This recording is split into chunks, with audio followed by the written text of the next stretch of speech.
Driver दादा की hello कर हॅलो. हाय हॅलो नमस्कार, कसे आहात सगळे.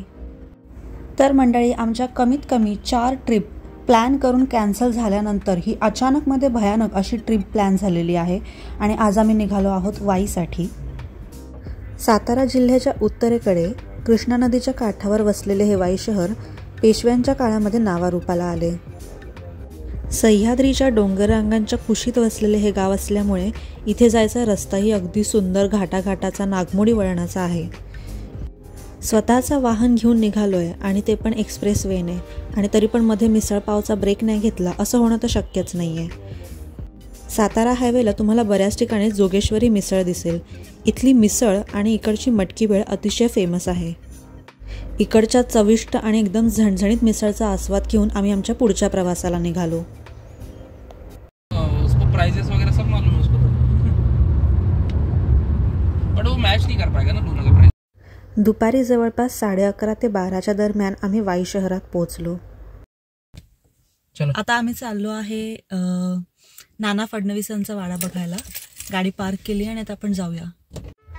पानिपताच्या 3ऱ्या युद्धानंतर झालेलं मराठ्यांचं नुकसान भरून काढण्यात नाना फडणवीसांचा अतिशय महत्त्वाचा वाटा आहे.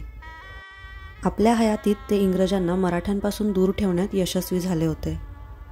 त्यांचा हा वाडा वाई शहराच्या मेणवली गावात कृष्णा नदीच्या काठावर बांधलेला आहे. हा वाडा मराठा स्थापत्यकलेचा एक उत्कृष्ट नमुना आहे.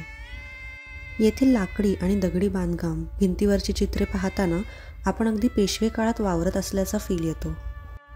या वाड्याची तपशीलवार माहिती आणि नाना फडणवीसांच्या आयुष्यात घडलेल्या महत्त्वाच्या ऐतिहासिक घटना आपल्याला स्मार्ट ऑडिओ मार्गदर्शकद्वारे ऐकता येतात.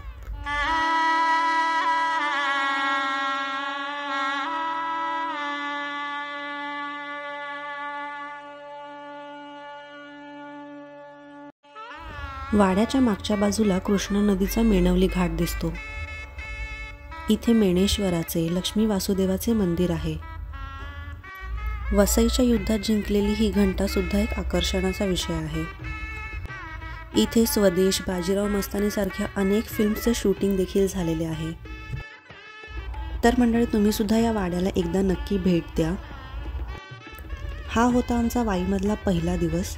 दुसऱ्या दिवशी आम्ही वाईमध्ये कुठे कुठे गेलो फिरायला हे बघण्यासाठी चॅनलला सबस्क्राईब नक्की करा. थँक्यू. Bye bye.